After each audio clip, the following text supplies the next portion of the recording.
Okay, good afternoon. सो कल कहाँ तक डिस्कस किया था हमने? हमने कल पढ़ा था आपका एक्सेप्टेंस क्राइटेरिया ना। एक्सेप्टेंस क्राइटेरिया कल हमने डिस्कस कर लिया था। आज से आपका नेक्स्ट, आज आपका नेक्स्ट पॉइंट है, हेडिंग डालिए स्ट्रेंथ ऑफ कंक्रीट। ठीक है, जस्ट हेडिंग डालना आप लोग, स्ट्रेंथ ऑफ कंक्रीट।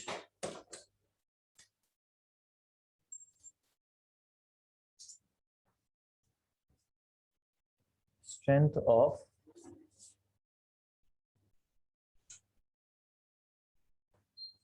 कंक्रीट आपका नेक्स्ट टॉपिक है। ठीक है, देखिए बेसिकली दो ही स्ट्रेंथ कंक्रीट की होती है, एक तो कॉम्प्रेसिव स्ट्रेंथ, दूसरी हो गई आपकी टेंसाइल स्ट्रेंथ। ठीक है, एक टेस्ट कल हमने पढ़ा था जो किसके लिए था, कॉम्प्रेसिव स्ट्रेंथ के लिए ही था, ऑब्वियस सी बात है। तो जितने भी आपके कंक्रीट के टेस्ट हैं, ये आप कंक्रीट टेक्नोलॉजी में बहुत ही डिटेल में पढ़ोगे, तो हम यहाँ पे सिलेबस ओवरलैप नहीं करेंगे। ठीक है, टेस्टिंग हम लोग यहाँ पे सारे टेस्ट जैसे 3-4 टेस्ट हैं, वो टेस्ट हम लोग डिस्कस नहीं करेंगे। सीईटी में आप लोग प्रॉपर पढ़ोगे, आपने पढ़ा होगा ना पीछे हिमांशु, सीईटी में टेस्ट पढ़े कंक्रीट के?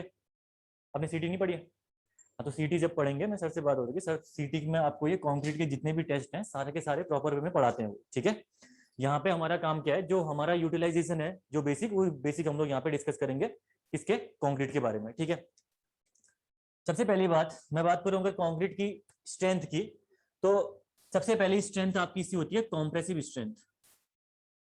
कॉम्प्रेसिव स्ट्रेंथ, ठीक है, और मैंने आपको बताया था कि कॉम्प्रेसिव स्ट्रेंथ का कोई तोड़ नहीं है कंक्रीट में। कॉम्प्रेसिव स्ट्रेंथ हमेशा ही क्या रहेगी, हाईएस्ट रहेगी। ठीक है, ये रहेगी कॉम्प्रेसिव स्ट्रेंथ। देन उसके बाद सेकंड नंबर में जो स्ट्रेंथ रहती है इसकी, ये रहती है आपकी फ्लेक्सुरल टेंसाइल स्ट्रेंथ।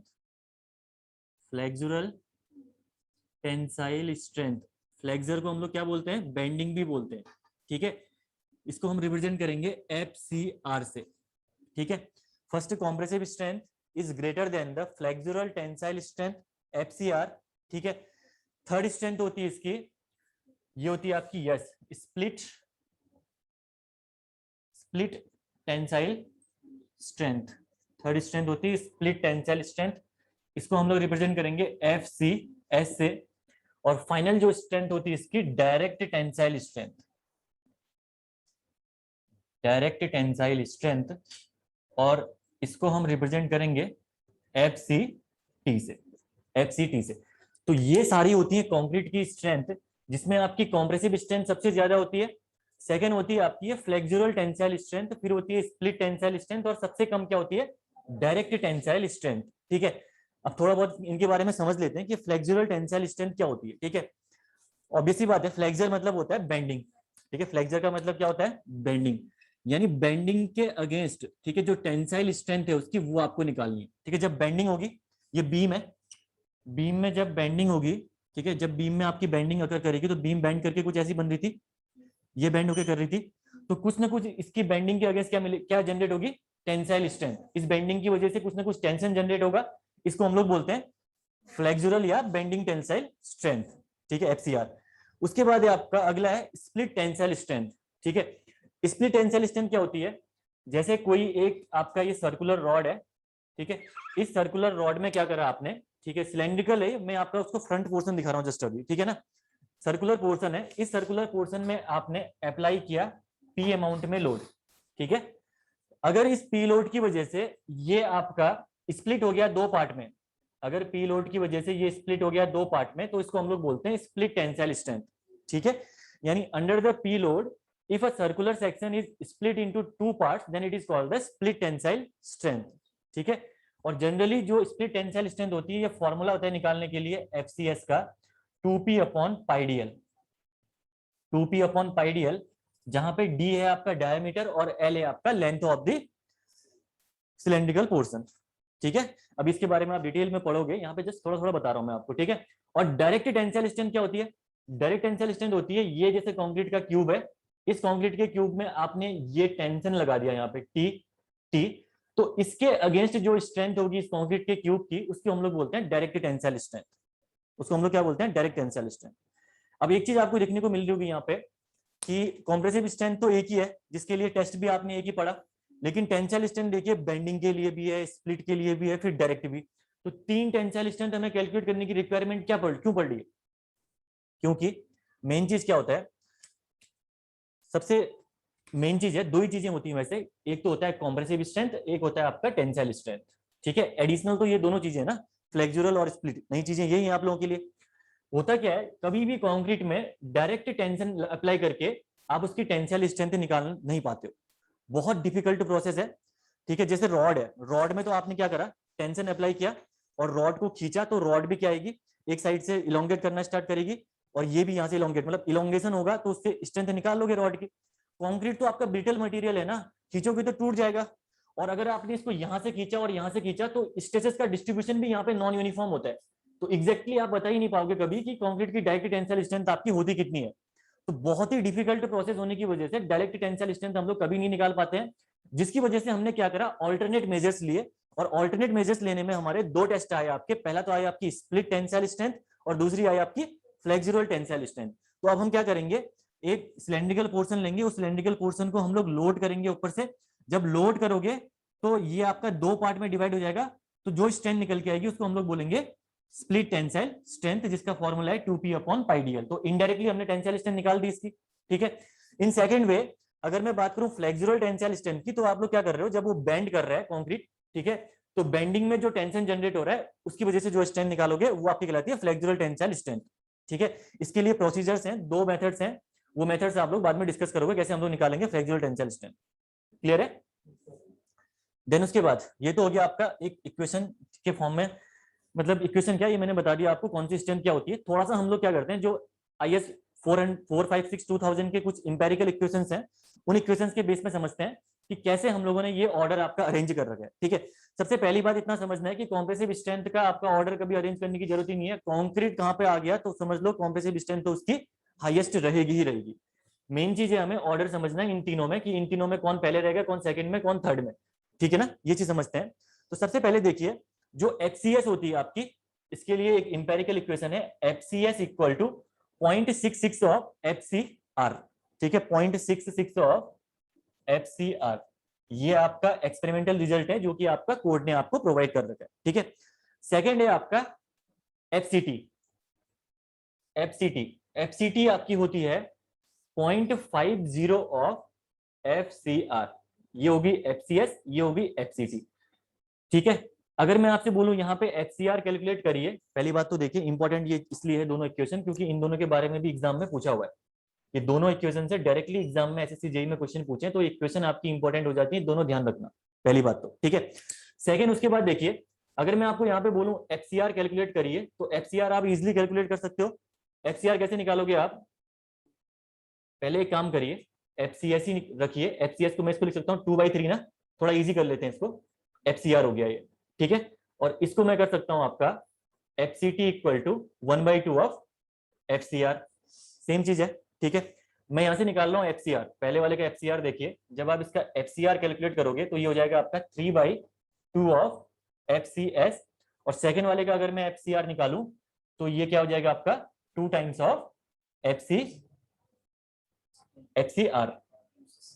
क्या निकालना है, FCT, सॉरी FCT हो जाएगा। ठीक है, 2 टाइम्स ऑफ FCT हो जाएगा।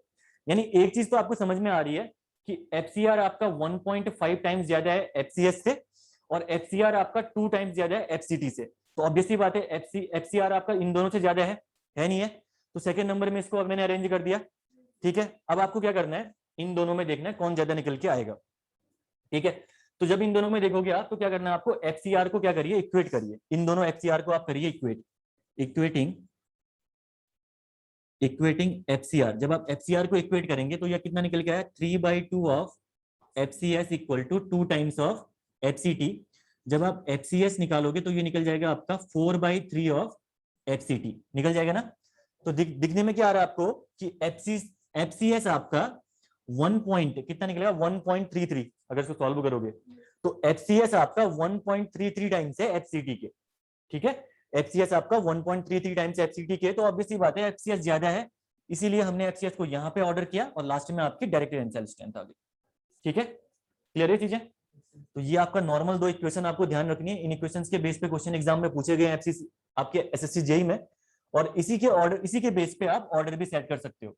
ठीक है, जनरली एक चीज ध्यान रखना, इंपॉर्टेंट चीज क्या है, नोट।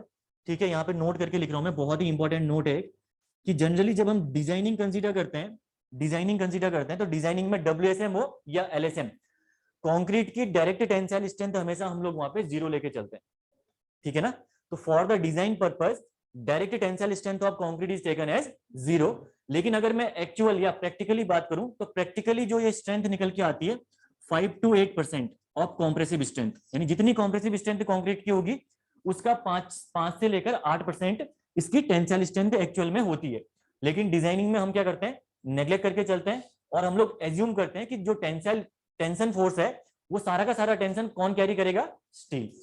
कौन कैरी करेगा, स्टील, ठीक है। तो नोट में आप यहां पे लिख सकते हो for design tensile strength of concrete, tensile strength of concrete is taken as 0, is taken as 0, ठीक है। ये इंपॉर्टेंट नोट है, काफी इंपॉर्टेंट, एग्जाम में पूछे गए क्वेश्चन इस पे। कभी भी एग्जाम में क्वेश्चन आएगा तो बहुत ध्यान से पढ़ना है आपको, क्योंकि देखिए HCS निकालने के लिए तो फॉर्मूला दिया हुआ है 2p/πdl, तो ऑब्वियसली बात है कुछ ना कुछ स्ट्रेंथ निकल के आएगी। FCR निकालने के लिए भी एक फॉर्मूला है, FCR का भी फॉर्मूला है आपका, FCR इक्वल टू, ये भी इंपॉर्टेंट फॉर्मूला है, 0.7 of under root of FCK, ठीक है। FCR equal to 0.7 of under root of FCK, जहां पे आपकी FCK क्या हो जाएगी, characteristic strength of concrete which is calculated in 28 days, ठीक है ना, 28 दिन में आप कैलकुलेट करोगे। तो FCR और FCS के लिए दोनों फॉर्मूले दे रखे हैं, ठीक है। तो ये दोनों निकालो बोलेगा तो आप निकाल सकते हो इजिली, लेकिन डायरेक्ट टेंसाइल स्ट्रेंथ के बारे में बोलेगा तो आपको 0 लेके चलनी है, ठीक है। कितनी लेनी है, 0। मैं यहाँ पे लिख भी देता हूँ इसको 0, लेकिन यहाँ नहीं लिख रहा हूँ, मैंने यहाँ पे नोट में लिख दिया, क्योंकि एक्चुअल में 0 नहीं होती है तो मैं वहां पे 0 नहीं लिख रहा हूँ उसको, ठीक है। ये होता है आपका स्ट्रेंथ ऑफ कंक्रीट के बारे में जो हमने डिस्कस किया। कॉम्प्रेसिव स्ट्रेंथ सबसे ज्यादा होगी, फिर होगी उसकी बेंडिंग टेंसाइल स्ट्रेंथ या हम लोग बोलते हैं फ्लेक्सुरल टेंसाइल स्ट्रेंथ, देन उसके बाद उसकी स्प्लिट टेंसाइल स्ट्रेंथ होगी, और सबसे कम होगी उसकी टेंशन, यानी कंक्रीट सबसे स्ट्रॉन्ग किसमें, कॉम्प्रेशन में, सबसे वीक आपका डायरेक्ट टेंशन में, ठीक है।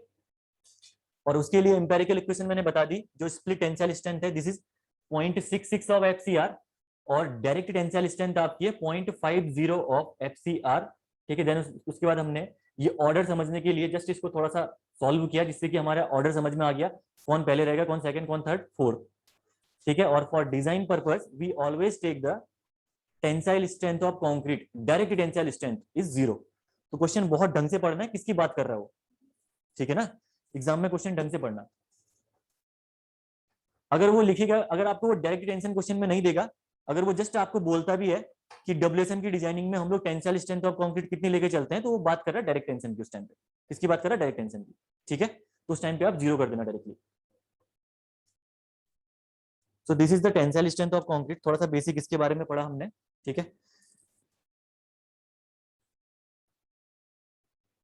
और इनकी टेस्टिंग आप लोग पढ़ोगे कंक्रीट टेक्नोलॉजी में बहुत डिटेल में।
हो गए। देन उसके बाद नेक्स्ट आप लिखिए इसमें किसके बारे में, क्रीप के बारे में। अब डिटेल में डिस्कस करते हैं कि क्रीप आपका क्या होता है। बता दो उसको, सबका हो गया।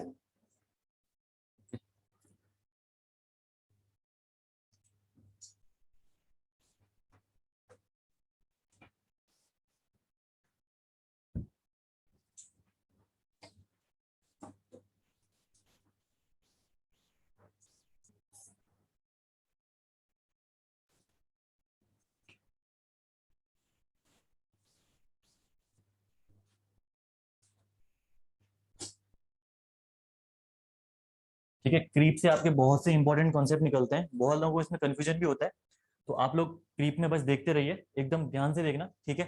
चीजें समझ में आ जाएंगी आराम से। और एग्जाम पर्सपेक्टिव इंपॉर्टेंट टॉपिक है ये क्रीप, क्योंकि इसके फैक्टर्स एग्जाम में पूछता है, किस किस में डिपेंड करता है। इससे बहुत से कॉन्सेप्ट आपके डेवलप होकर आएंगे अभी के अभी, ठीक है ना, थोड़ी देर में। देखिए, क्रीप पढ़ने से पहले सबसे पहले तो हम लोग दो डिफॉर्मेशन के बारे में पढ़ लेते हैं। एक तो होता है आपका इलास्टिक डिफॉर्मेशन, दूसरा होता है आपका प्लास्टिक डिफॉर्मेशन, ठीक है। पहले देखिए, this is the elastic deformation. Elastic deformation, और एक डिफॉर्मेशन आपका होता है प्लास्टिक डिफॉर्मेशन। प्लास्टिक डिफॉर्मेशन, ठीक है, दो डिफॉर्मेशन हो गए। अब अगर मैं बात करूं इलास्टिक डिफॉर्मेशन की, तो इलास्टिक डिफॉर्मेशन में क्या होगा, ये कोई आपकी बीम है, दिस इज द बीम। इस बीम में, ठीक है, जब आपने लोडिंग करी तो लोडिंग करने के बाद इसमें आपका कुछ कर्वेचर आ गया, ये, ठीक है। पहले बीम थी जब आपने लोड नहीं किया था, जब आपने लोड किया इसमें तो बीम आपकी थोड़ी सी बेंड हो गई, इतनी, ठीक है। देन उसके बाद क्या करा आपने, जैसे ही लोड को रिमूव किया तो लोड रिमूव करते ही ये क्या हो गया आपका, अपनी ओरिजिनल पोजीशन में आ गई। ये बीम आपकी अपनी ओरिजिनल पोजीशन में आ गई, जो ये बीम थी, मतलब फर्स्ट पोजीशन और फाइनल पोजीशन, इनिशियल और फाइनल आपकी सेम पोजीशन होगी आफ्टर रिमूविंग द लोड। लेकिन प्लास्टिक डिफॉर्मेशन में जस्ट आप समझ गए होंगे आप लोग कि जैसे आपकी ये बीम है, इस बीम में, इस बीम में आपने क्या करा, लोड अप्लाई किया, ठीक है। तो लोड अप्लाई करने के बाद अगेन इस बीम में आपका डिफॉर्मेशन आएगा। ये आपने बीम में लोड अप्लाई किया, तो लोड अप्लाई करने के बाद बीम आपकी बेंड हो गई। तो जब आप बीम से इस लोड को रिमूव कर दोगे, तो रिमूव करने के बाद भी इसमें आपका बेंडिंग बने रहेगी, ठीक है।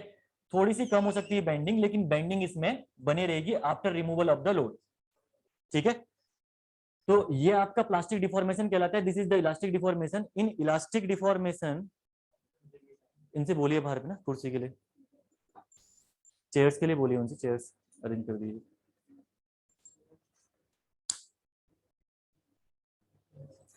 थोड़ा देर रुक जाओ यार, इनको भी आने दो, नया टॉपिक, पुराना तो गया इन लोगों का नया थोड़ा देख लीजिए, तो फिर दोबारा करना पड़ेगा।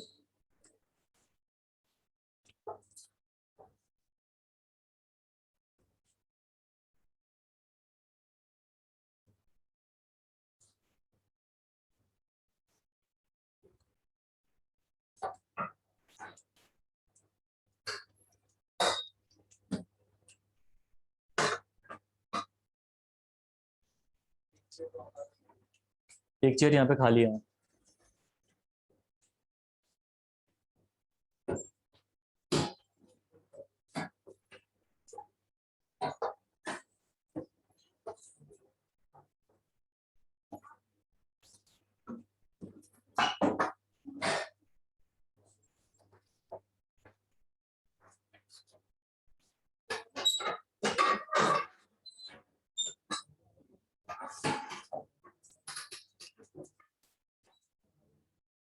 वो हिलाओगे तो वहां पे आगे दिखेगा, तो दिख नहीं रहा दिख रहा है। थोड़ा सा नीचे कर लो, नहीं तो ना कुर्सी राइट की ओर थोड़ा सा शिफ्ट कर लो। ये इसको कैमरे को हिलाओगे तो फिर वो वहां गया, फिर वहां नहीं दिखेगा कुछ, ठीक है। तो देखो, क्रीप के बारे में डिस्कस कर रहे थे हम लोग। क्रीप आपका कौन सा डिफॉर्मेशन होता है, वो उससे पहले क्रीप क्या होता है उससे पहले डिस्कस करने से पहले हमने यहाँ पे देखिए दो डिफॉर्मेशन होते हैं। पहला होता है इलास्टिक डिफॉर्मेशन, दूसरा होता है प्लास्टिक डिफॉर्मेशन। ये एक बीम है, इस बीम को जैसे ही आपने लोड किया, तो अगर इलास्टिक डिफॉर्मेशन की मैं बात करूं, तो जैसे ही आप लोड को रिमूव करोगे, तो लोड रिमूवल के बाद आपकी बीम अपनी ओरिजिनल पोजीशन में आ जाएगी, ठीक है। लोड रिमूवल के बाद ये बीम है, ठीक है। अगर मैं बात करूं प्लास्टिक डिफॉर्मेशन की, तो प्लास्टिक डिफॉर्मेशन के केस में क्या होगा, बीम है, ओरिजिनल बीम को आपने लोड किया, लोड करने के बाद कर्वेचर आ गया उसमें, और जब आप इस लोड को रिमूव करोगे तब भी ये कर्वेचर आपका रहेगा। इस केस में लोड रिमूवल के बाद भी यहाँ पे कर्वेचर रह रहा है। इसको हम लोग बोलते हैं प्लास्टिक डिफॉर्मेशन। इसको हम लोग क्या बोलते हैं? Plastic deformation. और जो क्रीप है आपका, creep is the plastic deformation और परमानेंट डिफॉर्मेशन। ठीक है, क्रीप क्या है? Creep is the plastic deformation. तो दोनों टाइप में से कौन सा टाइप आपका क्रीप है? This type, plastic deformation is the creep. Clear है? So creep is the plastic deformation. मैं यहां पे लिख रहा हूं, क्रीप इज द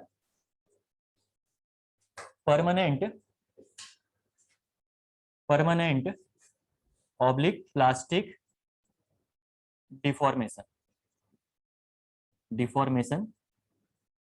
ठीक है, अब देखिए यहां से कॉन्सेप्ट देखिए एक बार, रुको, आप लोग बाद में लिखिएगा, थोड़ा सा आप देख लीजिए एक बार, इंपॉर्टेंट कॉन्सेप्ट जनरेट होने वाले हैं। एक फॉर्मूला होता है, एक चीज होती है modulus of elasticity of concrete. ठीक है, modulus of elasticity of concrete, इसको निकालने के लिए कोड ने एक फॉर्मूला आपको मेंशन दे रखा है। फॉर्मूला अगर याद होगा आपको तो क्या होता है, अभी हम पढ़ेंगे इसके बारे में भी, 5000 अंडर रूट ऑफ FCK। इससे आपकी निकलती है modulus of elasticity of concrete. ठीक है, और modulus of elasticity of steel किससे निकलती है? स्ट्रेस अपॉन स्ट्रेन से। सिंपल सी बात है, स्ट्रेस बाय स्ट्रेन कर दीजिए तो modulus of elasticity of steel निकल के आ जाएगी। लेकिन उससे मतलब नहीं है हमें यहाँ पे कंक्रीट की मॉडुलस ऑफ इलास्टिसिटी से मतलब है। ठीक है, यानी ये शो क्या कर रही है, ये modulus of elasticity of concrete show ये कर रही है कि जिस प्रॉपर्टी से कंक्रीट अपना लोड रिमूवल के बाद ओरिजिनल पोजीशन रिगेन कर रहा है, वो कहलाती है आपकी modulus of elasticity of concrete. Simple सी बात है, ये वाली प्रॉपर्टी, यानी लोड P अप्लाई किया, उसने अपनी ओरिजिनल पोजीशन रिगेन कर ली, किस प्रॉपर्टी की वजह से करी? इस modulus of elasticity of concrete की वजह से। ठीक है, अब यहाँ पे देखिए एक चीज आपको दिखने में आ रहा है, यहाँ पे ये FCK क्या है? स्ट्रेंथ है। अगर FCK बढ़ेगी तो modulus of elasticity of steel बढ़ेगी नहीं बढ़ेगी? तो पहला कॉन्सेप्ट यहाँ पे डेवलप क्या हुआ आपका, स्ट्रेंथ के साथ modulus of elasticity of concrete आपकी इंक्रीज होती है। फॉर्मूले से आपने निकाल लिया ये। अब मुझे ये देखना है कि इस modulus of elasticity of concrete और स्ट्रेंथ का इफेक्ट आपका क्रीप पे क्या पड़ेगा, ये इंपॉर्टेंट है। ठीक है, अगर modulus of elasticity of concrete बढ़ेगी, ध्यान से देखना, modulus of elasticity of concrete बढ़ेगी तो क्रीप पे क्या इफेक्ट पड़ेगा? इसका क्रीप पे क्या इफेक्ट पड़ेगा? जरा सोचना, जरा यहाँ पे क्या इफेक्ट पड़ेगा क्रीप पे? क्रीप पे क्या इफेक्ट पड़ेगा? घटेगा या बढ़ेगा? घटेगा? बढ़ेगा? घटेगा क्यों? देखिए क्रीप यहाँ पे घटेगा, सही बोल रहे हो आप, घटेगा, लेकिन रीजन क्या है इसका देखते हैं। ठीक है, कभी भी देखिए क्रीप आपका कौन सा डिफॉर्मेशन है? परमानेंट डिफॉर्मेशन या प्लास्टिक डिफॉर्मेशन। ये परमानेंट डिफॉर्मेशन अकर क्यों किया?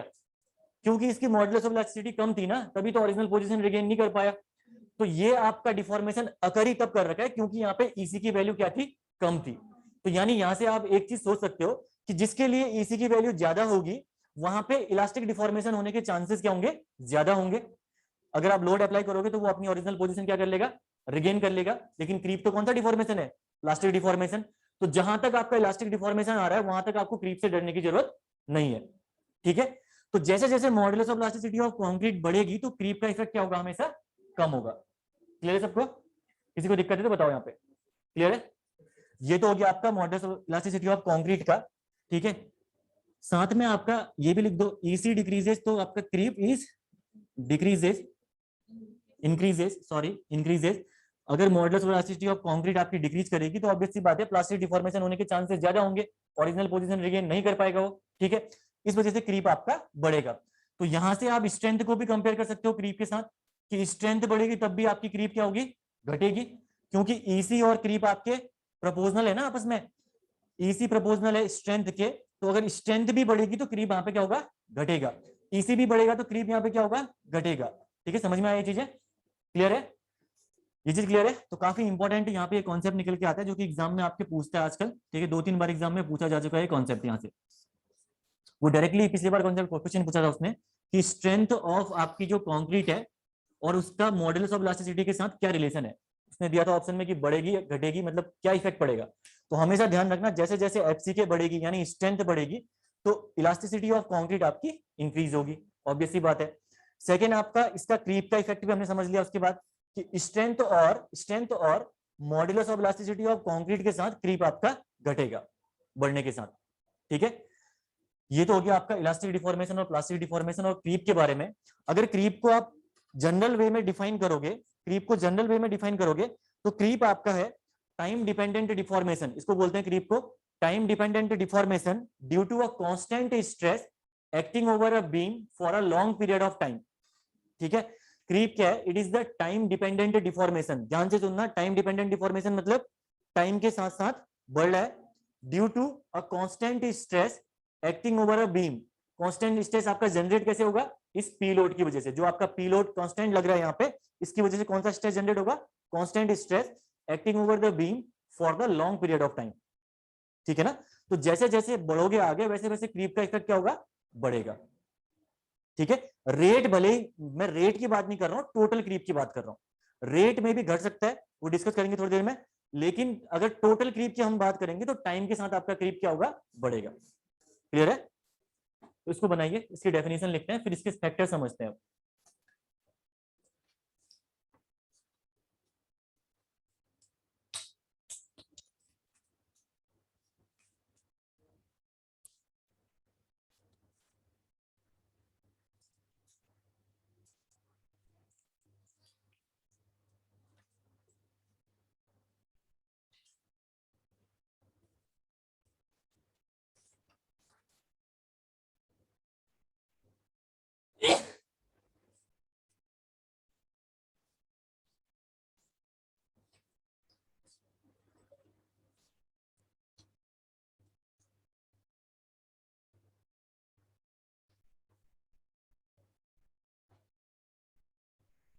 ठीक है, यहाँ पे आप इसके विस्टार मार्क कर रखे, इसमें कंक्लूजन लिख लेना, तो हेडिंग तो नीचे समझ में आ जाएगा, कंक्लूजन। ठीक है ना?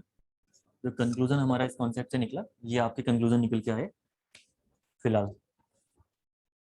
तो अब कोई भी फैक्टर अगर आपको गिवन होगा तो आप सीधे सीधे स्ट्रेंथ और ईसी के वेल में ईसी के बेस पे कंपेयर करके आप चेक कर सकते हो। अभी फैक्टर अफेक्टिंग में हम समझते हैं उसमें कि वो बोलेगा वाटर सीमेंट रेशियो का क्या इफेक्ट पड़ता है, अगर आपका एग्रीगेट कंटेंट ज्यादा होगा तो क्या इफेक्ट पड़ेगा, कम होगा तो क्या इफेक्ट पड़ेगा क्रीप पे।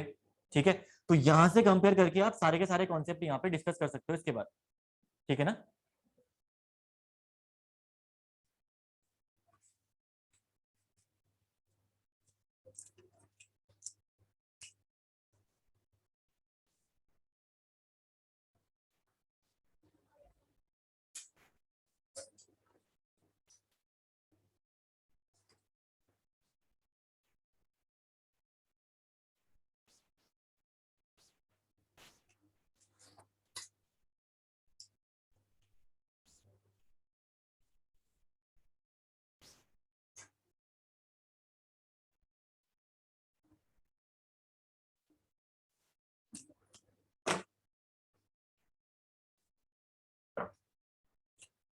अब यहाँ पे एक चीज कॉन्सेप्ट और है। ठीक है, आप इसको बना लो, पहले एक कॉन्सेप्ट थोड़ा सा और समझते हैं। ठीक है, creep is the permanent oblique plastic deformation, तो हमने बोल दिया। ठीक है, ठीक है, हम इसको लेके चल रहे हैं परमानेंट डिफॉर्मेशन। तो आप बोलोगे क्या इसमें कभी इलास्टिक डिफॉर्मेशन आकर करे, इलास्टिक डिफॉर्मेशन वाले केस में क्रीप कभी आकर नहीं करेगा? तो एक कंडीशन बनती है, देखिए आपने क्या करा, ध्यान से देखना, ये बीम को आपने लोड किया तो कर्वेचर आया इसमें। ठीक है, अब आपने एक साल तक इसको लोड करके रखा हुआ है, तो इसमें ऑब्वियसली बात है क्योंकि कांस्टेंट लोड आपका एक्ट कर रहा है एक साल के लिए, तो क्रीप जनरेट होगा। ठीक है, आपने क्या करा, एक साल के बाद इस पी लोड को रिमूव कर दिया। ठीक है, इस पी लोड को जब रिमूव किया तो इस पी लोड की वजह से क्या होगा? ठीक है, इस पी लोड की वजह से क्या होगा, इसमें आपका प्लास्टिक डिफॉर्मेशन अकर कर जाएगा।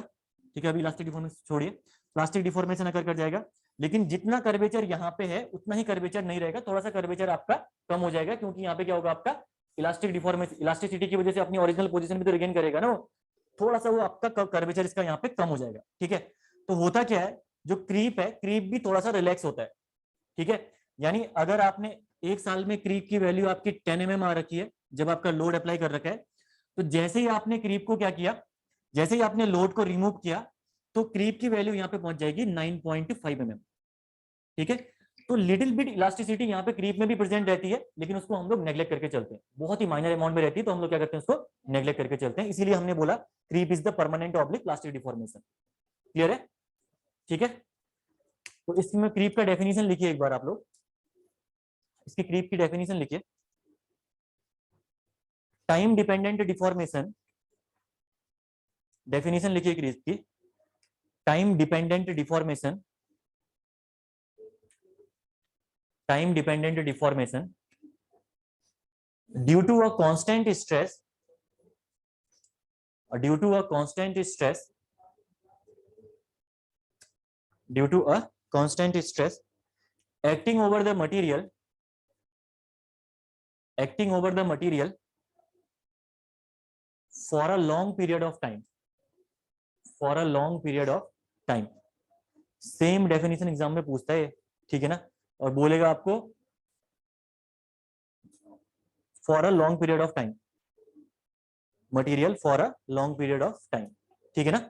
अगर इस कॉन्सेप्ट को समझने में कहीं पे किसी को दिक्कत आ रही है तो बताइए, एनीवन, किसी को दिक्कत है तो हैंड रेज कर सकता है किसी पॉइंट पे, तो मैं बता दूं, क्योंकि फिर कॉम्प्लिकेशन आते हैं इसमें, तो बता दो यहाँ पे, कोई दिक्कत नहीं है ना। मैं डिस्कस करूं फैक्टर अफेक्टिंग, अब सारे फैक्टर्स हम इसी के बेस पे यहाँ पे डिस्कस करेंगे, किसका आपका क्या इफेक्ट पड़ेगा क्रीप पे, ठीक है ना। तो हेडिंग डालिए फैक्टर अफेक्टिंग क्रीप्स, हेडिंग डालिए factor affecting creeps, creep, factor affecting creep. बस इतना ध्यान रखना, स्ट्रेंथ और modulus of elasticity of concrete के साथ बढ़ने के साथ क्रीप आपका हमेशा घटेगा। अगर इतना ध्यान रख दिया आपने तो मैक्सिमम फैक्टर्स को आप रिलेट कर सकते हो कभी भी, कहीं पे भी, ठीक है। दो चार फैक्टर हम लोग यहाँ पे डिस्कस करते हैं। पहला तो फैक्टर हो गया आपका वाटर बाय सीमेंट रेशियो का क्या इफेक्ट पड़ेगा। सबसे पहला इफेक्ट है आपका वाटर बाय सीमेंट रेशियो, अगर आपका बढ़ रहा है तो उस केस में आपका क्रीप पे क्या इफेक्ट पड़ेगा, ठीक है ना।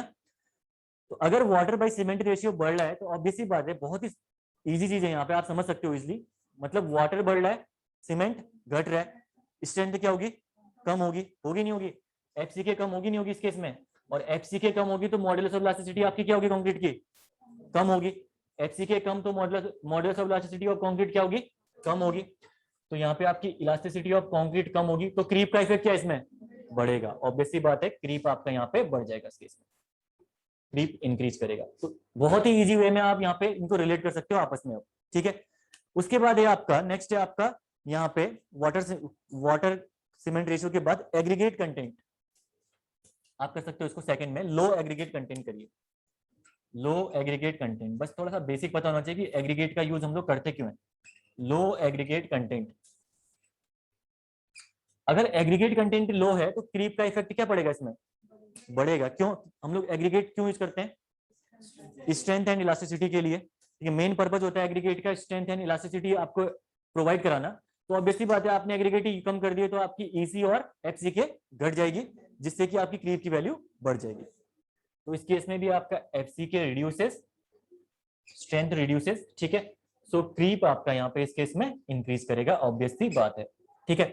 देन थर्ड है आपका यहाँ पे, थर्ड है आपका सीमेंट कंटेंट का, ठीक है। सीमेंट कंटेंट का क्या इफेक्ट पड़ेगा यहाँ पे इसमें, ठीक है, अगर सीमेंट कंटेंट इंक्रीज कर रहा है तो।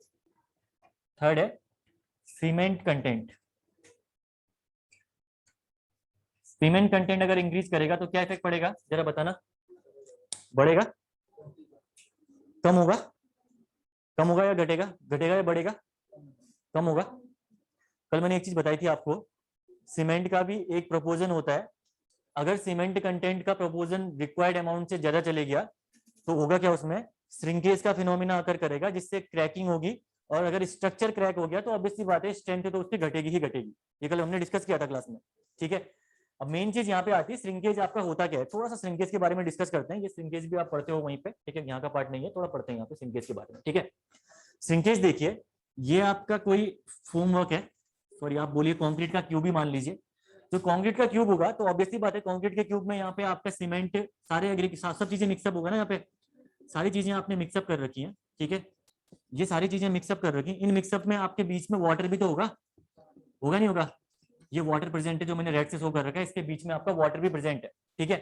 तो होता क्या है, जैसे जैसे ये वाटर इवोपरेट होना स्टार्ट होगा, ठीक है, वाटर आपका जैसे जैसे इवोपरेट होना स्टार्ट होगा, इवेपोरेट्स, जैसे जैसे वाटर इवोपरेट होगा तो जो कंक्रीट के पार्टिकल्स हैं वो आपके नजदीक आने स्टार्ट होंगे होंगे वाटर इवोपरेट होगा, कंक्रीट के पार्टिकल्स आपस में नजदीक आना स्टार्ट होंगे, उसी फिनोमेना को हम लोग बोलते हैं श्रिंकेज, ठीक है। तो मैं बोल सकता हूं water evaporates, concrete shrinks,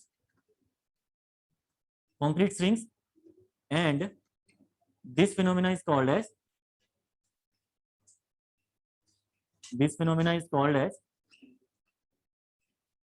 shrinkage. बहुत ही इजी लैंग्वेज में, इससे ज्यादा इजी क्या समझाऊं बताओ? अभी समझ में आया? श्रिंकेज, श्रिंकेज समझ में आया? ठीक है, ये तो हो गया श्रिंकेज के बारे में। बाकी इसके फैक्टर्स अभी बताता हूँ क्या क्या चीजें, इसमें अलग से पढ़ने की जरूरत इसमें कुछ नहीं है। ठीक है, ये तो हो गया आपका श्रिंकेज के बारे में। अब देखिए, अगर सीमेंट कंटेंट ज्यादा होगा, तो मैंने बोला सीमेंट कंटेंट ज्यादा होने से श्रिंकेज की वैल्यू आपकी एक पॉइंट ऑफ टाइम के बाद बढ़नी स्टार्ट हो जाती है। ठीक है, यानी अब जो आपका कॉम्प्रेशन जनरेट होगा, जो श्रिंक होगा कंक्रीट में, वो आपका ज्यादा अमाउंट में होगा। ठीक है, जैसे ही आपका श्रिंकेज आपका ज्यादा होगा, तो ऑब्वियसली बात है कंक्रीट क्रैक कर जाएगी, करेगी नहीं करेगी? तो श्रिंकेज ज्यादा होगा तो कंक्रीट में क्रैकिंग आ जाएगी, क्रैकिंग इंक्रीजेज। क्रैकिंग ज्यादा होगी तो एफसी की आपकी कम होगी। ठीक है, तो क्रीप आपका बढ़ेगा। तो ऐसे आप चीजों को रिलेट कर सकते हो एक कॉन्सेप्ट के थ्रू। सारी चीजें आपने समझ ली यहाँ पे। ठीक है, तो सीमेंट कंटेंट बढ़ेगा तो श्रिंकेज बढ़ेगा, तो क्रैकिंग हो जाएगी। एफसीके घटेगा तो क्रीप बढ़ जाएगा। क्लियर है सबको? लास्ट आपका जो इसमें फैक्टर है, this factor is relative humidity. Fourth is relative humidity. अगर रिलेटिव ह्यूमिडिटी बढ़ेगी तो मैं सीधे लिख रहा हूं यहाँ पे क्रीप की वैल्यू बढ़ेगी। ये आपका टोटली एक एक्सपेरिमेंटल डेटा है, इसको थोड़ा समझते हैं क्यों यहाँ पे ऐसा चीजें हो रही हैं। ठीक है, वैसे बहुत से रिसर्च पेपर इसमें आ रखे हैं, लेकिन ध्यान रखना एक चीज थोड़ा समझ लेते हैं, ये आपका फिनोमिना अकर कैसे करता है। ठीक है, ये आपका कॉन्क्रीट का ब्लॉक है, एक बार देख लो फिर लिख लेना भाई। ये कॉन्क्रीट का ब्लॉक है, इस कॉन्क्रीट के ब्लॉक में आप ह्यूमिडिटी इंक्रीज कर रहे हो, इसका मतलब आप बार बार क्यूरिंग कर रहे हो उसमें। ठीक है, कॉन्क्रीट के ब्लॉक में आप लोग क्या कर रहे हो? बार बार क्यूरिंग कर रहे हो। तो यानी यहाँ पे आप क्या कर रहे हो? बार बार क्या कर रहे हो? वाटर ऐड कर रहे हो उसमें। ठीक है, तो होगा क्या, एक पॉइंट ऑफ टाइम के बाद ये वाटर इतना आपका सोप एब्जॉर्ब कर लेगा कि इसका सेल्फ वेट ही काफी हाई हो जाएगा। ठीक है, अगर सेल्फ वेट हाई होगा तो ऑब्वियसली बात है अपने वेट की वजह से इसमें डिफ्लेक्शन अकर कर सकता है, कर सकता है नहीं कर सकता है? और डिफ्लेक्शन क्या है? डिफ्लेक्शन क्रैकिंग ही तो है एक चीज। ठीक है, तो होगा क्या, जैसे जैसे आप वाटर या क्यूरिंग करोगे तो इसका वेट बढ़ रहा है, कंक्रीट के ब्लॉक का वेट बढ़ रहा है, और एक पॉइंट ऑफ टाइम के बाद इस कंक्रीट के ब्लॉक में अपने खुद के वेट से डिफ्लेक्शन अकर करेगा, जिससे क्रैकिंग आ जाएगी इसमें, और आपकी स्ट्रेंथ इसकी रिड्यूस हो जाएगी, जिससे कि क्रीप की वैल्यू इंक्रीज हो जाएगी। क्लियर है? देन उसके बाद अब एक इंपॉर्टेंट चीज यहाँ पे और समझिए। देखिए, सारे फैक्टर जो आपने पढ़े हैं श्रिंकेज के साथ भी इनका लगभग लगभग सेम रिलेशन है, सबका सेम रिलेशन है इन तीनों का। अगर मैं बात करूं रिलेटिव ह्यूमिडिटी की, तो रिलेटिव ह्यूमिडिटी बढ़ेगी तो यहाँ पे श्रिंकेज क्या होगा? जरा सोचना। और होगा तो क्यों होगा कम? हाँ ठीक है, कम तो बोल दिया तुमने, ठीक है, लेकिन मुझे बताना इसका रीजन। नोट, ठीक है, यहाँ पे लिख रहा हूं मैं, रिलेटिव ह्यूमिडिटी अगर बढ़ेगी, रिलेटिव ह्यूमिडिटी बढ़ेगी तो श्रिंकेज आपका, आपने बोला ठीक है, मान लिया मैंने, लो कम घटता है, ठीक है, श्रिंकेज घटेगा। What is the reason behind it? Deformation, बताओ बताओ। हाँ ऑलमोस्ट सही हो। और सही कह रहे हो, ठीक है। वो क्या रहा है, देखो श्रिंकेज क्या होता है, वाटर इवोपरेट करेगा तो कंक्रीट श्रिंक करेगी, उस फिनोमेना को हम लोग बोलते हैं श्रिंकेज ना। आप लोग वाटर को इवोपरेट होने ही कहाँ दे रहे हो? रिलेटिव ह्यूमिडिटी बढ़ा रहे हो, उसका मतलब आप बार बार तो इसमें वाटर ऐड ही करते जा रहे हो। तो जब वाटर ऐड ही करते जाओगे तो इसमें आपका श्रिंकेज कहाँ कर करेगा उसके बाद? तो श्रिंकेज उसके इसमें क्या होगा? कम होगा। ठीक है ना? जैसे जैसे रिलेटिव ह्यूमिडिटी आपकी बढ़ेगी तो श्रिंकेज का फिनोमेना क्या होगा?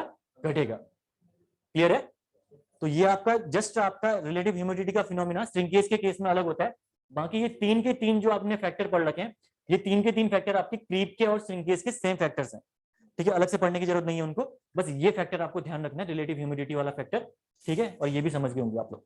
अगर दिक्कत है कहीं किसी पॉइंट में तो बताओ। और ये इंपॉर्टेंट है काफी, ठीक है ना? आजकल क्वेश्चन अब बहुत सिंपल सिंपल क्वेश्चन आना पूछ छोड़ दिया उसने, कि क्रीप का डेफिनेशन पूछ लिया आपसे। इतने सिंपल क्वेश्चन नहीं आ रहे हैं आजकल एग्जाम में। ठीक है, वो ये रिलेशंस देगा आपको, इन रिलेशंस के थ्रू आपको क्या करना है? फैक्टर्स को बताना है कि इससे क्रीप पे क्या इफेक्ट पड़ेगा। ठीक है ना? जैसे उसने बोला मॉडुलस ऑफ इलास्टिसिटी का स्ट्रेंथ पे क्या इफेक्ट पड़ता है, पिछली बार के क्वेश्चन में मैंने बताया ना आपको, क्वेश्चन आया था बोल के, तो क्या होती है? बढ़ेगी। ठीक है, तो वही चीजें आप यहाँ पे आपको उनसे रिलेट करके ये चीजें पूछ सकते हैं एग्जाम में। क्लियर है? आप यहाँ पे लिख सकते हो रीजन इसका डिफ्लेक्शन इंक्रीजेस, डिफ्लेक्शन आपका इसकी वजह से बढ़ेगा, ये आपका रीजन हो सकता है इसका, ठीक है। और डिफ्लेक्शन बढ़ क्यों रहा है? Due to increase of self wait.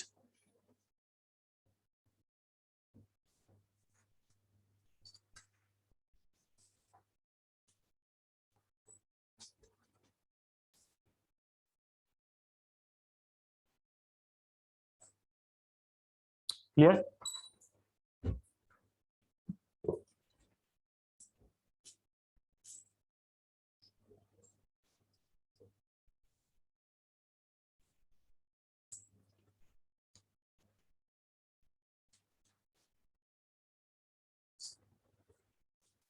हो गया, हटा दो। नेक्स्ट आपका हेडिंग डालिए इसके बाद, ये तो हो गया क्रीप के बारे में, श्रिंकेज भी आपने थोड़ा डिस्कस कर लिया यहाँ पे। अब आपका आता है next Young's modulus of elasticity of concrete लिखना, स्टील नहीं पढ़ना हमें यहाँ पे, कंक्रीट के बारे में।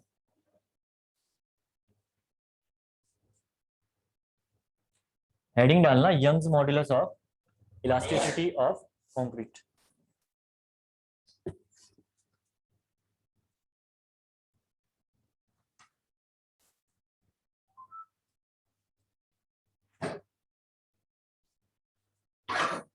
ठीक है, तो देखिए Young's modulus of elasticity of concrete यानी ईसी की आप बात कर रहे हो, ब्रैकेट में आप लिख देना ईसी, ईसी आप लोग ब्रैकेट में लिख देना।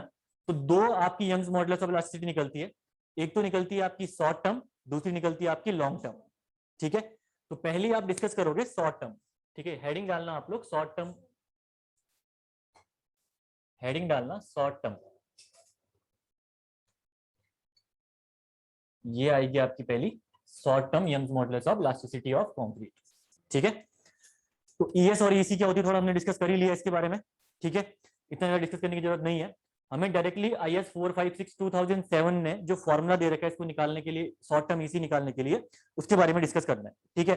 तो ईसी का जो फॉर्मूला है according to IS 456 2000, EC equal to, अभी हमने लिख ही दिया था इसको, 5000 अंडर रूट ऑफ एफसी के, ये फॉर्मूला लिख लो। इसके बेस पे आपके बहुत से क्वेश्चन बहुत बार एग्जाम में पूछे गए, ठीक है। 5000 रूट एफसी के, ये आपका फॉर्मूला हो गया, ठीक है। जहां पे आपका this is called the short term static modulus of elasticity, short term static modulus of elasticity, short term static modulus of elasticity. तो इसको स्टैटिक क्यों बोलते हैं? स्टैटिक इसलिए बोलते हैं इसको बिकॉज यहाँ पे लोड, इसको जब आपने ये फॉर्मूला कैलकुलेट किया कोड ने, तो वहां पे लोड चेंज नहीं किया, ठीक है। यानी अगर उन्होंने इनिशियल में आपका पी लोड अप्लाई कर रखा था, ठीक है, आज के दिन इन्होंने पी लोड अगर अप्लाई कर रखा था, तो 1 साल के बाद भी ये लोड कितना रहेगा? पी। 2 साल के बाद भी कितना लोड रहेगा? पी, ठीक है। तो स्टैटिक इसको इसलिए बोलते हैं क्योंकि लोड आपका मूव चेंज नहीं हुआ, ठीक है ना। तो स्टैटिक लोड मतलब इसीलिए आपको इसको स्टैटिक लोड बोलते हैं। और शॉर्ट टर्म मतलब, शॉर्ट टर्म का मतलब क्या है कि इसको आपने चेक किया होगा, जैसे आपका स्ट्रक्चर आज बना तो आपने चेक कर दिया 7 दिन 10 दिन 12 दिन, ठीक है ना, यानी बहुत कम पीरियड ऑफ टाइम पीरियड के अंदर आपने इसको चेक कर रखा है, ठीक है। क्लियर है? ये तो हो गया आपका EC equal to 5000 under root of FC K, ठीक है। यहाँ पे जो वेरिएशन है, इस ईसी में जो वेरिएशन है आप लोग इसमें परमिट करते हो ±20% का, ठीक है। तो यहाँ पे दूसरा पॉइंट लिखिए, ये तो हो गया पहला। सेकेंड पॉइंट है वेरिएशन परमिटेड टू ±20%, यानी ±20% का वेरिएशन आप यहाँ पे अप्लाई कर सकते हो, ठीक है ना। अगर आपको कहीं पे रिक्वायरमेंट है 100 न्यूटन पर mm² modulus of elasticity of concrete की, ठीक है, इतने की रिक्वायरमेंट है, तो यहाँ पे आप क्या कर सकते हो, रेंज एक बना सकते हो 80 से लेकर 120, ठीक है। 80 से लेकर 120 तक की रेंज तक आप लोग यूज कर सकते हो क्या? Modulus of elasticity of concrete. तो इतनी modulus of elasticity of concrete आपकी परमिटेड है, मतलब 100 अगर रिक्वायरमेंट है तो यहां से यहां तक परमिटेड है, -20% और +20%, ठीक है। तो वेरिएशन इससे ज्यादा नहीं होना चाहिए, अगर इससे ज्यादा वेरिएशन आ गया तो उस केस में आपका स्ट्रक्चर फेल कर सकता है, ठीक है। क्योंकि ईसी अगर ज्यादा होगी तो आपको पता है कि परमानेंट डिफॉर्मेशन होने के चांसेस स्ट्रक्चर में बढ़ जाएंगे।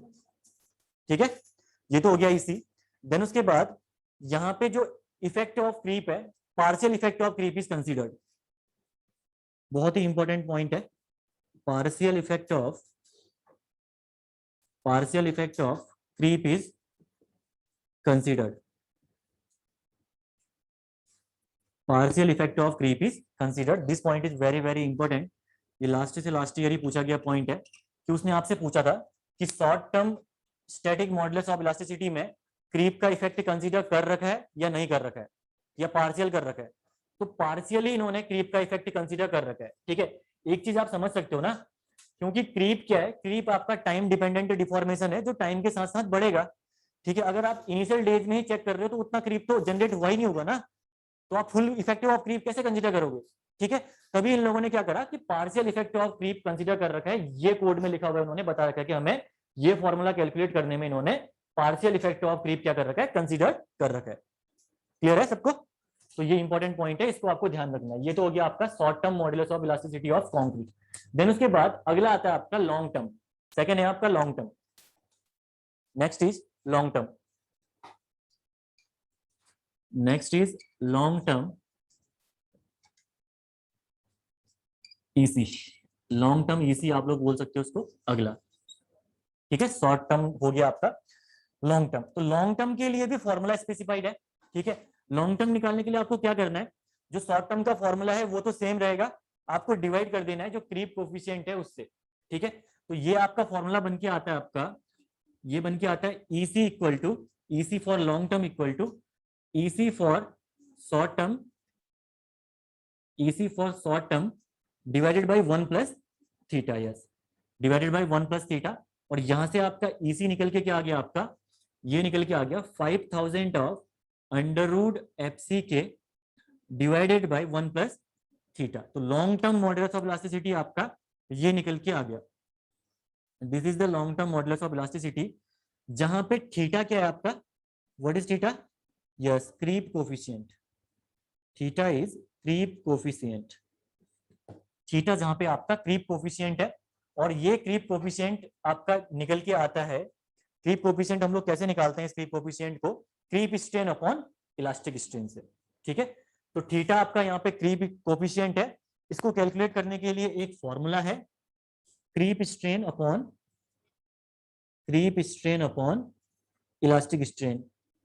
ठीक है, इलास्टिक स्ट्रेन, क्रीप स्ट्रेन को आप लोग दूसरे नाम से क्या भी बोल सकते हो, क्या बोल सकते हो, प्लास्टिक स्ट्रेन भी।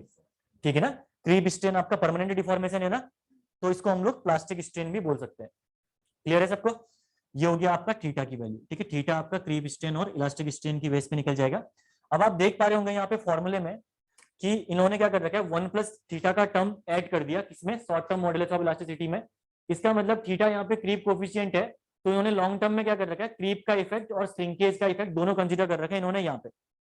ठीक है, तो अगला पॉइंट आप लिख सकते हो, क्योंकि लॉन्ग टर्म है आपका ये, लॉन्ग टर्म मतलब आप एक साल में कैलकुलेट कर रहे होंगे, तो उस बेस में आप बोल सकते हो creep and shrinkage effect is considered, effect is considered in this case. ठीक है, अब बात आती है थीटा की वैल्यू कितनी होती है। ठीक है, थीटा की वैल्यू देखिए 7 डेज, 28 डेज और 1 ईयर के लिए इन्होंने कैलकुलेट कर रखी है। ठीक है, तो थीटा आपका 7 डेज, 28 डेज और 1 ईयर, इसके लिए आपको इन्होंने वैल्यू प्रोवाइड कर रखी है थीटा की। थीटा को आप लोग बोलते हो क्रीप कोफिशिएंट। ठीक है ना, क्रीप कोफिशिएंट बोलते हो थीटा को। तो वैल्यूज आपकी कितनी है, ये 7 डेज में 2.2, 28 डेज में 1.6, 1 ईयर में 1.1, ये वैल्यूज आपकी इन्होंने थीटा की दे रखी है। ठीक है, 7 डेज, 28 डेज एंड 1 ईयर में 2.2, 1.1 और 2.2, 1.6 एंड 1.1। ठीक है, तो एक साल तक देखो क्रीप का इफेक्ट उन्होंने कंसीडर कर रखा है इसमें। ठीक है ना, तो एक साल तक का पूरा क्रीप का इफेक्ट आपका कंसीडर कर रखा है, आपको यहीं तक ध्यान रखना है, उससे आगे का डेटा आप लोग ध्यान मत रखना। ठीक है, this is more than enough. Clear है?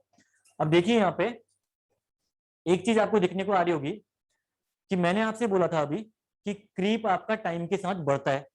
बोलता ना मैंने, क्रीप आपका टाइम के साथ बढ़ता है, लेकिन यहाँ पे तो आपका घट रहा है, फिर क्यों घट रहा है? वाई? ये क्वेश्चन आपका एग्जाम में एसएससी जेई में 2018 या 17 में पूछा गया क्वेश्चन है, ठीक है ना, जो बता रहा हूँ अभी। क्यों घट रहा है? व्हाट? लोड नहीं, हाँ नहीं, तुम लोग क्वेश्चन समझे ही नहीं, तुम एक अच्छे से सोचो, ये जो घट रहा है क्या घट रहा है?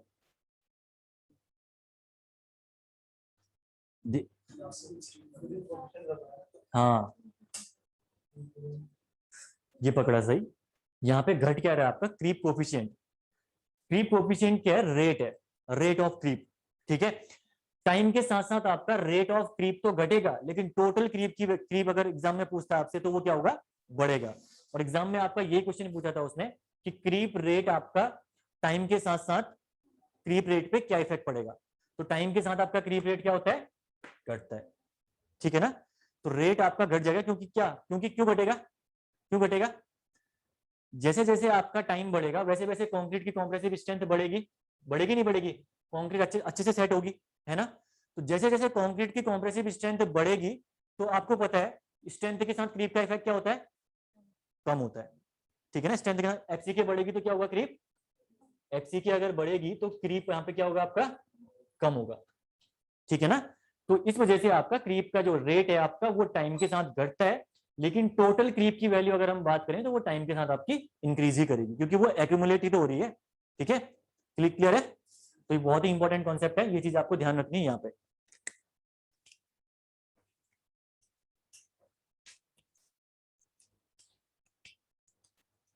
इसमें आप नोट करके लिख सकते हो, पहले आप इसको लिख लीजिए, उसके बाद एक नोट डालना, उसमें नोट करके मैं लिखा देता हूँ आपको ये कॉन्सेप्ट, ठीक है। देखिए यही चीजें हैं, इन्हीं को घुमा फिरा के क्वेश्चन पूछता है एग्जाम में। तो प्रैक्टिस जितनी हो सके क्वेश्चन की प्रैक्टिस करिए, जिससे कि आपके क्वेश्चन गलत ना हो, ठीक है ना। बाकी आपका इतना टफ क्वेश्चन कोई बन के नहीं आता है, ठीक है। ईएससी गेट लाइक लेवल का क्वेश्चन वो नहीं जाता है वहां पे, बहुत इजी क्वेश्चन पूछता है, इन्हीं से पूछता है। अब यहीं पे पूछेगा, अब आप गलत करके आ जाते हैं। वो क्रीप रेट पूछा उन्होंने और वहां पे उन्होंने लिखा हुआ है कि इंक्रीजेज विद द टाइम, और बच्चों ने सारा इंक्रीजेज लगा के आगे, सॉरी हाँ इंक्रीजेज ही, अब लेकिन यहाँ पे डिक्रीज कर रहा है क्रीप रेट। तो ये चीजें आपको घुमा सकता है एग्जाम में, ठीक है ना, तो ध्यान रखनी है चीजें। यहाँ पे तक किसी को दिक्कत है कोई पॉइंट पे तो पूछ सकता है, एनीवन? ठीक है, तो लिख लीजिए जिसने नहीं लिखा इसको। लिख दिया सबने? लिख रहे हो, लिखो।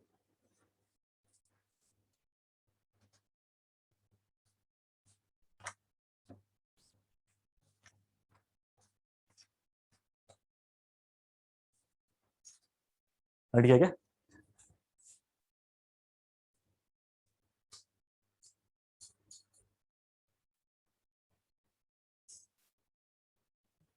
लास्ट और नहीं लिख रहा हो ना? कहाँ तक नहीं लिख रहा? लास्ट नहीं लिख रहा हो तो यहाँ पे कुछ बता नहीं रखा है, इतना ही है।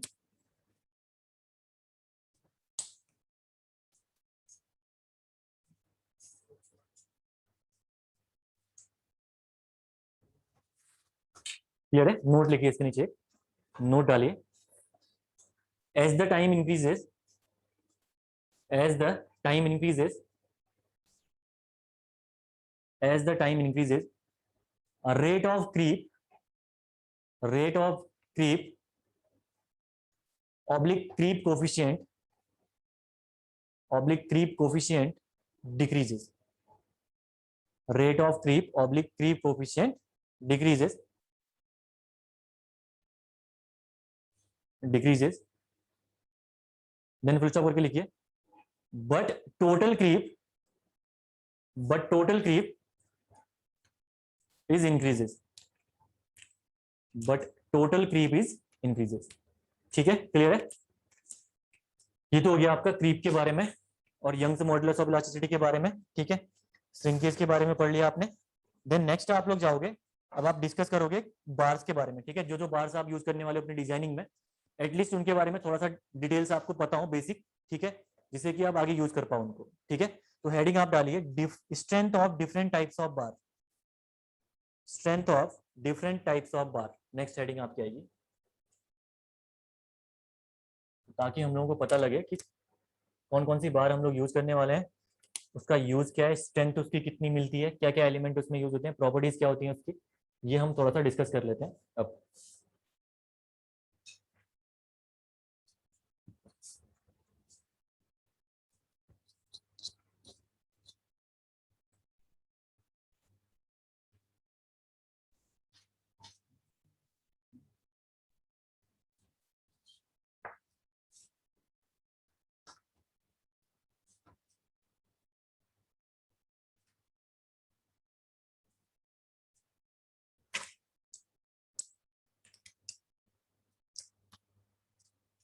ठीक है, पहली बार का नाम लिखिए mild steel bar.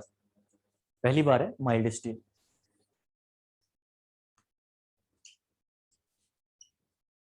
Mild steel bar सुना है नाम, सबने सुना होगा माइल्ड स्टील बार। ठीक है, अगर हम डिस्कस करें माइल्ड स्टील की बार बार के बारे में, ठीक है, सबसे पहले तो इसको हम लोग रिप्रेजेंट करते हैं Fe250 से। ठीक है, किससे रिप्रेजेंट करते हैं हम लोग इसको? Fe250 से। Fe क्या है यहाँ पे? What is Fe? It is the grade of iron. ठीक है, नॉर्मली होता क्या है, सारी जो स्टील्स हैं वो आयरन से निकल के आती हैं। ठीक है, तो Fe यहाँ पे रिप्रेजेंट करता है आयरन को, तो आयरन 250। ठीक है ना, इसीलिए हम लोग Fe यहाँ पे डिनोट करते हैं, क्योंकि ये आपकी स्टील निकल के किससे आई है? आयरन से। That's why we represent it Fe250। ठीक है, इसकी पहली प्रॉपर्टी है आपकी, सबसे पहली चीज डिस्कस करोगे यहाँ पे इसकी यील्ड स्ट्रेंथ के बारे में। Yield strength oblique tensile strength के बारे में डिस्कस करोगे सबसे पहले। Yield strength oblique tensile strength के बारे में डिस्कस करोगे। यानी यील्ड स्ट्रेंथ या टेंसाइल स्ट्रेंथ क्या हुई? कितना वो मैक्सिमम टेंशन कैरी कर पा रही है। अब स्टील का यूज करते क्यों? टेंशन कैरी करवाने के लिए। तो कितना ये mild steel bar tension support कर पा रही है, या कहां पे से उसमें फेलियर स्टार्ट हो गया, उसको हम लोग बोलते हैं यील्ड स्ट्रेंथ या टेंसाइल स्ट्रेंथ। तो जो माइल्ड स्टील बार है उसकी आपकी टेंसाइल स्ट्रेंथ होती है 250 न्यूटन पर एमएम स्क्वायर। जो उसका ग्रेड है वही उसकी क्या होती है? टेंसाइल स्ट्रेंथ या यील्ड स्ट्रेंथ होती है। जैसे आपका कंक्रीट का था ना, कंक्रीट में M20 उसकी कैरेक्टरिस्टिक स्ट्रेंथ थी, वहां पे उस कैरेक्टरिस्टिक स्ट्रेंथ को हम लोग क्या बोलते हैं? Yield strength. कैरेक्टरिस्टिक स्ट्रेंथ क्या थी? Failure strength. यील्ड स्ट्रेंथ भी क्या है? Failure strength. ठीक है, रिप्रेजेंटेशन का तरीका चेंज हो गया, बाकी कुछ चेंजेस नहीं है। सेकेंड चीज यहाँ पे जो है, यील्ड स्ट्रेंथ के बाद जो सेकेंड चीज डिस्कस करोगे, ये करोगे परमिसिबल टेंसाइल स्ट्रेंथ या यील्ड स्ट्रेंथ आप बोल सकते हो। परमिसिबल टेंसाइल स्ट्रेंथ, और इसका आप यूज करोगे WSM में। परमिसिबल टेंसाइल स्ट्रेंथ इसका आप यूज करोगे WSM में। यानी फेलियर तो 250 न्यूटन पर एमएम स्क्वायर में हो रहा है, लेकिन डिजाइनिंग में आप कितना परमिसिबल लोगे, मतलब कितना आप डिजाइनिंग में इसका 250 का कंसीडर करोगे। तो यहाँ पे आप कंसीडर करते हो 1 कितना 40 140 है 140 है 130 140 कितना करते हैं हम लोग? 140 न्यूटन पर एमएम स्क्वायर। ठीक है, 140 न्यूटन पर एमएम स्क्वायर। यानी अगर आपका माइल्ड स्टील बार में 141 न्यूटन पर एमएम स्क्वायर 141 न्यूटन पर एमएम स्क्वायर का अगर लोड लग जाए, स्ट्रेस लग जाए सॉरी, तो हम लोग मानते हैं कि वो बार आपकी फेल हो गई है। लेकिन एक्चुअल में वो फेल नहीं होती है। एक्चुअल में फेल कहाँ होगी? 250 में। लेकिन एज पर अवर डिजाइन पर्सपेक्टिव हम लोग मानते हैं कि 140 से ऊपर अगर स्ट्रेंथ चली जाए तो हम लोग क्या मानते हैं उसमें? फेलियर अगर। ठीक है, ये बोलते हैं सिग्मा एस टी, इसको आप लोग रिप्रेजेंटेशन करना सिग्मा एस टी से। और जो ये यील्ड स्ट्रेंथ है इसको रिप्रेजेंट करते हैं एफ वाई से। ये भी ध्यान रखना, एफ वाई से रिप्रेजेंटेशन भी जरूरी है। ठीक है, जनरली जो आपका ये 140 कहां से निकल के आया अगर आप बोलोगे, तो आपने कुछ नहीं किया, जो ये फेलियर स्ट्रेंथ है यहाँ पे फैक्टर ऑफ सेफ्टी लगा दी बस। वो आप WSM में डिस्कस करेंगे अभी। जनरली जो स्टील की फैक्टर ऑफ सेफ्टी होती है 1.8 होती है। कितनी होती है? 1.8। आपको क्या करना है? 250 डिवाइडेड बाई 1.8 कर देना है। आपका ये अप्रोक्सीमेट एग्जैक्ट वैल्यू निकल के नहीं आएगी, अप्रोक्सीमेटली 140 के अराउंड वैल्यू निकल के आ जाएगी। ठीक है, या आप लोग बोल सकते हो 0.55 टाइम्स ऑफ 250। ठीक है, 1/1.8 को मैंने कर दिया 0.55। ठीक है, 250 करोगे तो आपकी परमिसिबल टेंसाइल स्ट्रेंथ निकल के आ जाएगी। ठीक है, कभी भी टेंसाइल स्ट्रेंथ कहीं एग्जाम में भूलते हो या कुछ करते हो तो आपको सिंपल सी बात है, कुछ नहीं करना है, ग्रेड तो दिया ही होगा, तो यील्ड स्ट्रेंथ तो आपको पता ही होगी वहां पे। उस यील्ड स्ट्रेंथ को आपको डायरेक्टली मल्टीप्लाई कर देना है 0.55 से, या उसको डिवाइड कर देना है 1.8 से, तो अप्रोक्सीमेट वैल्यू आ जाएगी, तो आपको याद आ जाएगा कि हाँ भाई ये वैल्यू थी। ठीक है ना, तो टेंसाइल स्ट्रेंथ आपकी होगी परमिसिबल टेंसाइल स्ट्रेंथ WSM में 140 न्यूटन पर एमएम स्क्वायर। देन उसके बाद इसकी प्रॉपर्टीज देखें अगर हम लोग, ठीक है, थर्ड है आपकी इसकी प्रॉपर्टीज माइल्ड स्टील बार की, माइल्ड स्टील बार की प्रॉपर्टीज। तो प्रॉपर्टीज में इसका सबसे पहले तो आपकी इसकी डक्टिलिटी लो होती है, लो डक्टिलिटी होती है। अगर लो डक्टिलिटी है तो इसमें, सॉरी गलत कर दिया मैंने यहाँ पे, हाई डक्टिलिटी, इसकी डक्टिलिटी होती है वेरी हाई, ठीक है, हाई डक्टिलिटी होती है। यहाँ पे जो स्ट्रेंथ होती है आपकी लो स्ट्रेंथ, लो स्ट्रेंथ। और थर्ड है आपका used in earthquake resistant structures, used in earthquake resistant structures, ठीक है, used in earthquake resistant structures, ठीक है।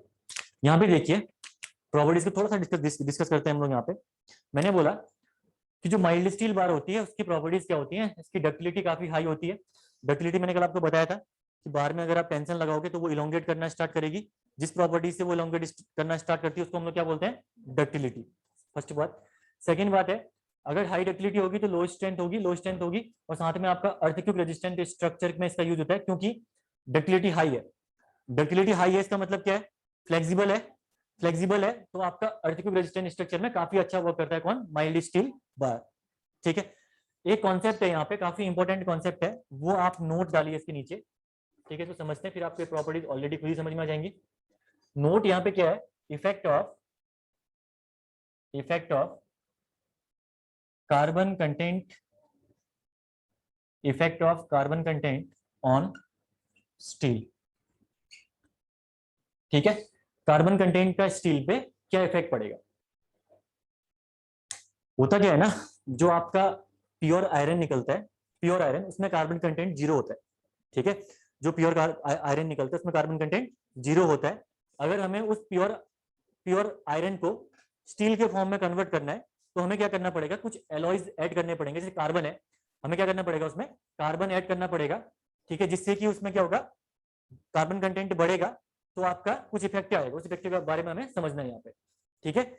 जनरली जो स्टील बनता है आपका, स्टील कैसे बनता है, स्टील कैसे बनता है, स्टील बनता है जो प्योर आयरन है जिसमें कि कार्बन कंटेंट 0% होता है, उसमें कार्बन कंटेंट को ऐड करके, ठीक है। अब उस कार्बन का क्या इफेक्ट पड़ेगा, ठीक है, उसको हम लोग डिस्कस करना है यहाँ पे, ठीक है। यहाँ पे देखिए effect of carbon content on steel. कभी भी अगर कार्बन कंटेंट बढ़ेगा, बहुत ही इंपॉर्टेंट पॉइंट है, अगर कार्बन कंटेंट बढ़ेगा तो हमेशा आपकी क्या होगी, हार्डनेस और ब्रिटलनेस बढ़ेगी, ठीक है। या आप लोग बोल सकते हो, लिखता हूं मैं सीधे, हार्डनेस इंक्रीज करेगी, ब्रिटलनेस इंक्रीज करेगी। अगर हार्डनेस और ब्रिटलनेस ज्यादा है तो डक्टिलिटी क्या होगी, कम होगी, ऑब्वियस सी बात है, फ्लेक्सिबिलिटी कम होगी उस केस में। तो यहां पे आपकी डक्टिलिटी हमेशा कम होती है, ठीक है। तो कार्बन कंटेंट कभी भी बढ़ेगा, अगर आयरन में जैसे जैसे कार्बन कंटेंट अगर बढ़ाते रहोगे आप, तो उस केस में हार्डनेस इंक्रीज करेगी, हार्डनेस बढ़ेगी तो ऑब्वियस सी बात है, ब्रिटलनेस और हार्डनेस आपकी सेम ही प्रॉपर्टीज है, ठीक है, ये भी बढ़ेंगी आपकी। और सेकेंड आपका यहाँ पे डक्टिलिटी की जो वैल्यू है, डक्टिलिटी आपकी रिड्यूस होगी, ठीक है। लेकिन अगर मैं बात करूं स्ट्रेंथ की, अगर मैं बात करूं स्ट्रेंथ की, तो स्ट्रेंथ इस केस में आपकी इंक्रीज करती है, ठीक है। कार्बन कंटेंट के साथ आपकी स्ट्रेंथ इंक्रीज करती है। अभी एग्जांपल देके मैं समझाऊंगा आपको ये चीज। सेकंड चीज है आपका, अगर कार्बन कंटेंट रिड्यूस होगा तो उस केस में क्या होगा, फर्स्ट केस में सारे ये चीजें क्या हो जाएंगी, अपोजिट हो जाएंगी। कार्बन कंटेंट, अगर कार्बन कंटेंट आपका रिड्यूस होगा तो उस केस में आपका हार्डनेस आपकी घटेगी, हार्डनेस घटेगी, ब्रिटलनेस आपकी घटेगी यहाँ पे। तो डक्टिलिटी क्या होगी इसकी, ऑब्वियस सी बात है, बढ़ेगी, यस, डक्टिलिटी बढ़ेगी, और जो स्ट्रेंथ है उसकी घटेगी, स्ट्रेंथ आपकी घटेगी, ठीक है। अगर इसका एग्जांपल समझो तो एग्जांपल में दो स्टील से समझाता हूं, अभी दूसरी स्टील हमने पढ़ी नहीं है।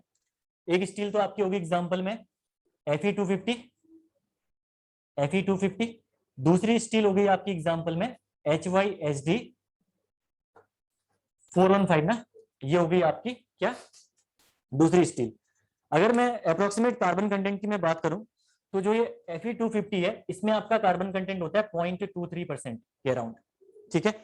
सेकेंड आपका जो HYSD बार है यहाँ पे आपका कार्बन कंटेंट हाई होता है, 2 से 3% के अराउंड इसका कार्बन कंटेंट रहता है किसमें, HYSD बार में।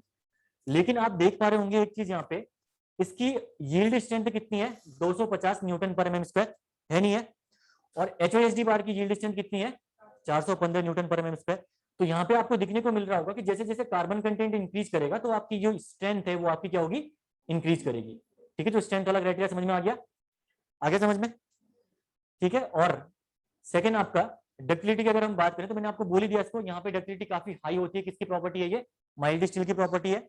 तो अगर हाई डक्टिलिटी है तो कार्बन कंटेंट देखिए कितना कम है इसमें, ठीक है। और जो HYSD बार है, HYSD बार आपकी 2 से 3% कार्बन कंटेंट होता है, तो ये आपकी बार ब्रिटल होती है, ठीक है। कभी भी माइल्ड स्टील बार अगर फेल करेगी तो माइल्ड स्टील बार में क्या होगा, पहले देखिए, माइल्ड स्टील बार अगर फेल करेगी तो माइल्ड स्टील बार में पहले आपका ये नेकिंग होगी, ठीक है, ये नेकिंग होगी, यानी खींचोगे तो नेकिंग होना स्टार्ट होगी, उसके बाद आपका यहाँ पे फेलियर स्टार्ट होगा किसमें, माइल्ड स्टील की बार में। लेकिन अगर मैं बात करूं HYSD की बार में, तो HYSD की ये बार है, जब इसमें फेलियर अगर करेगा तो इसमें फेलियर कैसा होगा आपका, ब्रिटल फेलियर, आपका यहाँ पे डायरेक्टली ये ब्रिटल फेलियर अगर कर जाएगा माइल्ड किसमें, HYSD की बार में। ये डिफरेंस है दोनों में। तो यहाँ पे देख पा रहे होंगे आप कि HYSD बार में आपकी ब्रिटलनेस बहुत ही हाई है, ठीक है, और आपकी माइल्ड स्टील बार में आपकी डक्टिलिटी हाई है, जिसकी वजह से क्या हो रही है, नेकिंग हो रही है। क्लियर है। तो ये कॉन्सेप्ट आपके ध्यान में रखने हैं कि कार्बन कंटेंट का इफेक्ट आपका स्टील में क्या पड़ने वाला है। क्लियर है। तो ये बनाइए, लिख लीजिए, लिख लिया होगा सबने।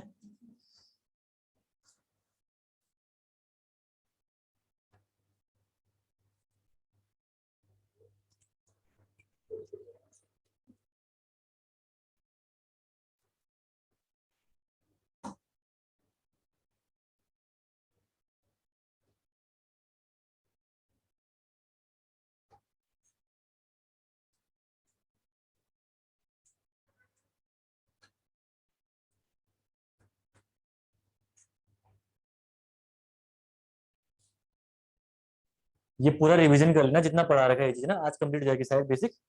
तो बेसिक में आज जितना पढ़ा रखा है पूरा ढंग से रिवीजन करना, तो डब्ल्यूएसएम में आपको चीजें बहुत अच्छे से समझ में आएंगी उसके बाद, ठीक है ना। वहाँ पे आपको फिर ज्यादा बस डब्ल्यूएसएम अगर ये आपने बेसिक ढंग से पढ़ दिया तो वहाँ पे डब्ल्यूएसएम में आपका मैथमेटिकल कैलकुलेशन है, बस हो गया। जिसकी मैथमेटिक्स थोड़ी सी ठीक ठाक है वो डब्ल्यूएसएम आराम से निकाल ले जाएगा। उसके बाद कुछ नहीं करना आपको, सेंट्रोइड निकालना है, ये करना वो करना, मोमेंट निकालना है, तो कैलकुलेशन चाहिए वहाँ पे, थोड़ी सी मैथमेटिक्स चाहिए, बाकी कुछ नहीं है उसमें, सिंपल सी फिजिक्स है, बस हो गया। लेकिन बेसिक क्लियर होनी चाहिए, बेसिक कहाँ से आ रहा है, कौन सी चीजें पता होनी चाहिए। अब वहाँ पे ये सारी प्रॉपर्टीज यूज होंगी, जैसे सिग्मा एच टी है, सिग्मा एच टी वहाँ पे हमेशा यूज करोगे आप, परमानेंट यूज करोगे, तो सिग्मा एच टी की वैल्यू 250 के लिए आपको याद होनी चाहिए डब्ल्यूएसएम के अकॉर्डिंग, ठीक है ना। ये तो हो गया आपका किसके बारे में, Fe250 के बारे में। Second number of bar, second type की जो बार है उसका, उसकी हेडिंग डालिए, जो कि ज्यादा इंपॉर्टेंट बार नहीं है तो बहुत डिस्कस नहीं करेंगे उसके बारे में। वो है आपकी medium tensile steel bar, medium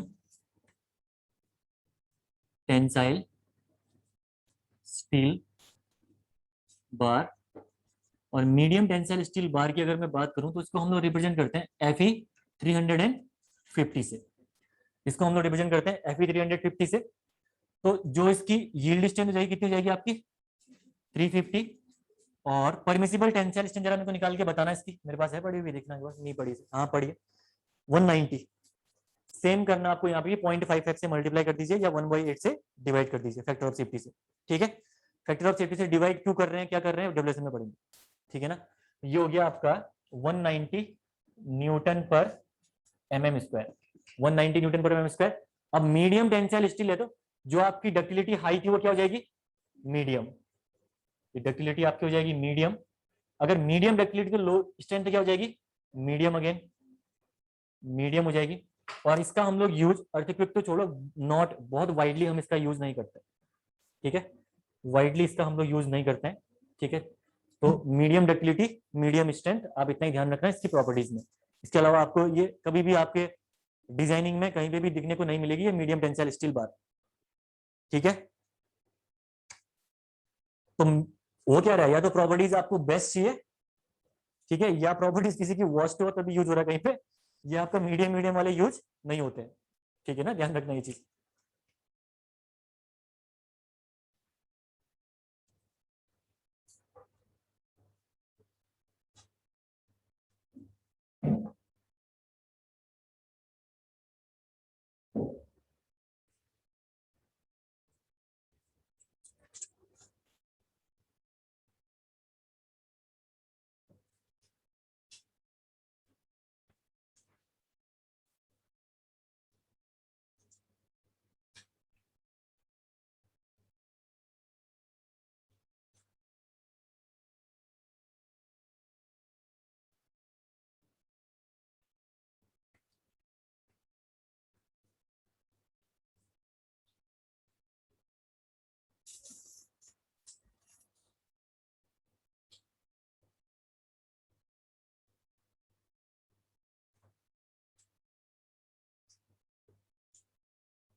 ये राइट साइड पे कर लिया होगा ना, इसको हटाते रहो, ठीक है, तो मैं हटा रहा हूँ।